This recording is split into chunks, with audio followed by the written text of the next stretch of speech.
Assalamualaikum warahmatullahi wabarakatuh. Yang saya hormati dosen pengampu mata kuliah AKM 1 saat ini yaitu Ibu Melenia Rahma Salisa SAKMAK dan juga Ibu Dr. Tantina Haryati SEMAKS dan teman-teman sekalian. Izinkan kami dari kelompok 2 untuk membahas exercise week 10. Sebelumnya, mari kami perkenalan terlebih dahulu. Perkenalkan, saya Frisma Sabila dengan NPM Akhir 012. Nama saya Nabila Rahmadita Saraswati dengan NPM Akhir 016. Saya Frisma Augustina dengan NPM Akhir 081. Saya Kesha Novalidia Mahardika dengan nomor NPM terakhir 105. Saya Akila Oliviana Jia dengan NPM Akhir 108. Saya Fatimah Rasra Azahra dengan NPM 250, 130, 10, 170. Nama saya Janina Rahmadani Riswanto dengan NPM Akhir 240.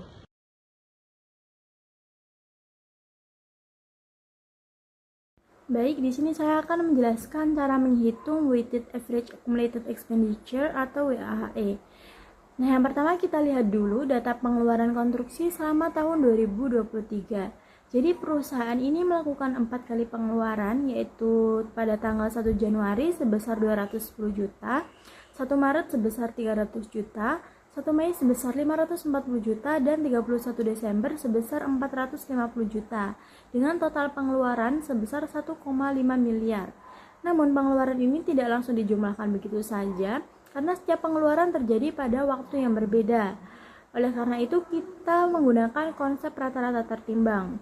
Selanjutnya kita tentukan periode kapitalisasi, yaitu dihitung dari tanggal pengeluaran sampai dengan 31 Desember 2023. Nah, sebagai contoh, untuk pengeluaran tanggal 1 Januari, karena dilakukan di awal tahun, maka dana digunakan selama 12 bulan penuh atau 12/12. Kemudian untuk tanggal 1 Maret dihitung selama 10 bulan, 1 Mei selama 8 bulan, dan 31 Desember karena terjadi di akhir tahun, maka periodenya 0 bulan. Kemudian setelah mengetahui periodenya, kita hitung dengan cara mengalihkan setiap pengeluaran dengan proporsi waktu, yaitu jumlah bulan dibagi 12. Nah, sebagai contoh, untuk pengeluaran tanggal 1 Januari sebesar 210 juta, karena digunakan selama 12 bulan penuh, maka perhitungannya adalah 210 juta dikalikan 12 dibagi 12, sehingga hasilnya tetap 210 juta. Nah, dengan cara yang sama untuk 1 Maret sebesar 300 juta dikalikan 10 dibagi 12, hasilnya 250 juta. Untuk 1 Mei sebesar 540 juta dikalikan 8 dibagi 12, hasilnya 360 juta. Dan untuk 31 Desember karena tidak memiliki periode waktu, maka hasilnya 0. Jika seluruh hasil tersebut dijumlahkan, maka diperoleh nilai WAHE sebesar 820 juta. Izinkan saya untuk melanjutkan menjawab pertanyaan yang B, yaitu bunga yang dapat dihindarkan karena ditambahkan pada nilai bangunan. Di sini sudah diketahui WAAE-nya yang sudah dihitung oleh rekan saya dengan hasil 820 juta. Kemudian juga diketahui utang khusus sebesar 750 juta dengan bunga 15%, dan ada dua utang umum. Yang pertama 550 juta dengan bunga 10%, yang kedua ada 600 juta dengan bunga 12%. Di sini karena WAAE-nya melebihi utang khusus, maka harus WAAE-nya dikurangi oleh utang khususnya. Jadi 820 juta itu dikurangi 70 juta dan dihasilkan 70 juta. Nah, kemudian kami hitung rata-rata tertimbangnya, itu dengan 550 juta dikali 10% ditambah 600 juta dikali 12%, kemudian dibagi 1.150 juta rupiah, dan dihasilkan rata-rata tertimbangnya yaitu 11,04%. Nah, kemudian dihitung bunganya, yaitu dari 750 juta dikali 15% ditambah 70 juta dikali 11,04%, dan dihasilkan 120.228.000.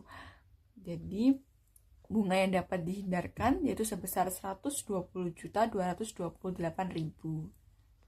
Pada soal C ini kita diminta untuk menentukan total bunga yang dikeluarkan sesungguhnya oleh perusahaan. Nah, yang pertama untuk pinjaman khusus, total pinjamannya itu sebesar 750 juta dengan bunga 15%. yang nantinya menghasilkan bunga sebesar Rp112.500.000 dan perhitungannya adalah 750 juta dikalikan dengan 15% yang menghasilkan bunga Rp112.500.000. Nah, selanjutnya untuk utang lain ada dua jenis utang. Yang pertama adalah utang sebesar 550 juta dengan bunga 10% yang menghasilkan bunga sebesar 55 juta. Kemudian utang kedua itu sebesar 600 juta dengan bunga 12% dan yang menghasilkan bunga sebesar 72 juta. Jadi kita jumlahkan semua bunga yang dikeluarkan dengan total bunga yang harus dibayar adalah 112.500.000 rupiah dari pinjaman khusus ditambah dengan 55 juta dan 72 juta dari utang lainnya yang menghasilkan total bunga yang dikeluarkan sesungguhnya itu adalah sebesar 239.500.000 rupiah. Jadi total bunga yang dikeluarkan sesungguhnya dari semua pinjaman dan utang ini adalah 239.500.000 rupiah. Baik, untuk soal yang selanjutnya yaitu ada soal PT Maju Sentosa membeli sebidang tanah untuk pembangunan pabrik dengan harga 800 juta rupiah. Pada lokasi tersebut terdapat bangunan lama yang harus dibongkar sebelum pembangunan dimulai. Selama proses akuisisi dan pembangunan, perusahaan mengeluarkan biaya-biaya berikut. Yang pertama, ada biaya notaris dan legal sebesar 20 juta rupiah. Yang kedua, ada biaya pembongkaran bangunan lama sebesar 50 juta rupiah. Yang ketiga, ada hasil penjualan material bekas bongkaran sebesar 10 juta rupiah. Yang keempat, ada biaya survei tanah sebesar 12 juta rupiah. Yang kelima, ada biaya pembuatan rencana bangunan pabrik sebesar 65 juta rupiah. Yang keenam, ada asuransi hak milik tanah sebesar 5 juta rupiah. Yang ketujuh, biaya pembangunan pagar sementara sebesar 15 juta rupiah. Yang ke-8, ada premi asuransi selama masa konstruksi sebesar 8 juta rupiah. Dan yang ke-9, ada biaya konstruksi bangunan pabrik sebesar 2.740 juta rupiah. Dan yang terakhir yaitu biaya pinjaman selama pembangunan sebesar 170 juta rupiah. Jadi, untuk pertanyaannya yaitu yang pertama, tentukan biaya perolehan tanah yang harus dicatat perusahaan. Yang kedua, tentukan biaya perolehan bangunan yang harus dicatat oleh perusahaan. Untuk yang ketiga, yaitu identifikasikan biaya yang tidak dikapitalisasi ke akun tanah dan jelaskan alasannya itu mengapa. Kemudian untuk soal yang keempat, yaitu jelaskan mengapa hasil dari penjualan material bekas itu mempengaruhi biaya perolehan tanah. Baik, di sini saya akan menjawab instruksi pertama, yaitu menghitung biaya perolehan tanah. Jadi biaya perolehan tanah itu mencakup semua pengeluaran yang diperlukan untuk memperoleh tanah dan membuatnya siap untuk digunakan. Jadi dari soal yang sudah dibacakan sebelumnya, di situ terdapat komponen biaya yang dia berkaitan dengan perolehan tanah. Jadi yang pertama ada harga beli tanah sejumlah 800 juta, kemudian ada biaya notaris dan legal sebesar 20 juta, kemudian ada biaya pembongkaran bangunan lama sebesar 50 juta, kemudian ada hasil dari penjualan material bekas, nah itu sebagai pengurang, yaitu sebesar 10 juta, kemudian ada biaya survei tanah sebesar 12 juta dan asuransi hak milik tanah sebesar 5 juta. Nah, dari komponen-komponen tersebut itu kita tambahkan, kecuali untuk yang hasil penjualan material bekas ya, itu kita kurangkan. Jadi, untuk hasil biaya perolehan tanah kita mendapatkan nilai sebesar 877 juta. Nah, untuk instruksi yang kedua yaitu menghitung berapa biaya perolehan bangunan. Nah, yang tadi itu tanah, sekarang ke bangunan. Untuk biaya perolehan bangunan itu juga sama. Jadi biaya bangunan itu mencakup semua biaya yang berkaitan langsung dengan konstruksi hingga siap digunakan. Jadi berkaitan langsung dengan bangunannya itu sampai siap digunakan. Nah, untuk komponen biaya di biaya perolehan bangunan sendiri itu ada biaya rencana bangunan di arsitek sebesar 65 juta, kemudian ada biaya pembangunan pagar sementara sebesar 15 juta, ada premi asuransi selama konstruksi itu sebesar 8 juta, kemudian ada biaya konstruksi bangunan sebesar 2 miliar 740 juta, dan ada biaya pinjaman bunga selama pembangunan itu sebesar 170 juta. Jadi untuk total keseluruhan dari biaya perolehan bangunan itu sebesar 2 miliar 998 juta rupiah.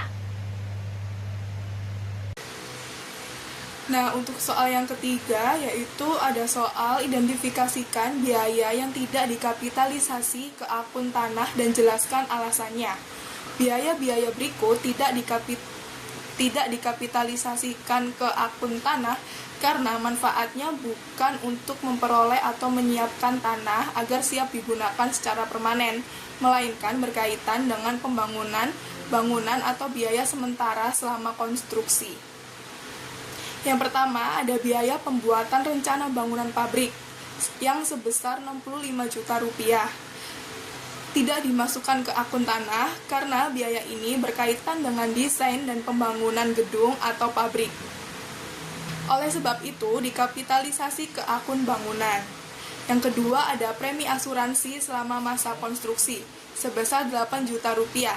Biaya ini berhubungan dengan perlindungan proyek pembangunan selama konstruksi berlangsung, sehingga menjadi bagian dari biaya bangunan, bukan tanah.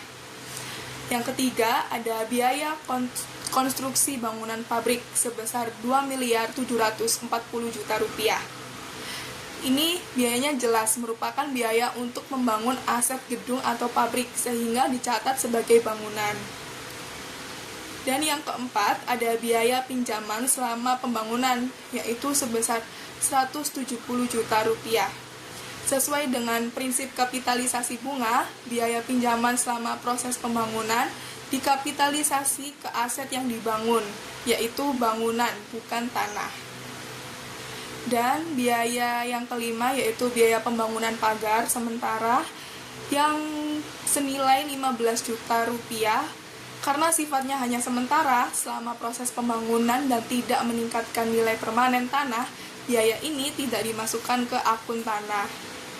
Nah, biaya ini biasanya itu dicatat sebagai bagian biaya konstruksi atau beban proyek. Nah, selanjutnya soal yang keempat yaitu jelaskan mengapa hasil penjualan material bekas mempengaruhi biaya perolehan tanah. Hasil penjualan material bekas bongkaran mengurangi biaya perolehan tanah karena material tersebut berasal dari proses pembongkaran bangunan lama yang dilakukan untuk menyiapkan tanah agar siap digunakan. Dalam akuntansi, seluruh biaya yang diperlukan untuk memperoleh dan menyiapkan tanah dicatat sebagai biaya perolehan tanah. Namun, jika dari proses tersebut perusahaan memperoleh kembali manfaat ekonomi seperti penjualan material bekas, maka hasil tersebut dianggap sebagai pengurangan biaya. Sudah kita ketahui pada soal yang sudah saya bacakan yaitu diketahui biaya pembongkaran bangunan lama sebesar 50 juta rupiah dan hasil penjualan material bekas sebesar 10 juta rupiah. Maka biaya bersih pembongkaran yang dikapitalisasi ke tanah adalah 50 juta rupiah dikurangi dengan 10 juta rupiah menghasilkan jumlah 40 juta rupiah. Jadi, hasil penjualan material bekas memengaruhi biaya tanah karena mengurangi pengeluaran bersih yang benar-benar ditanggung perusahaan untuk menyiapkan tanah tersebut.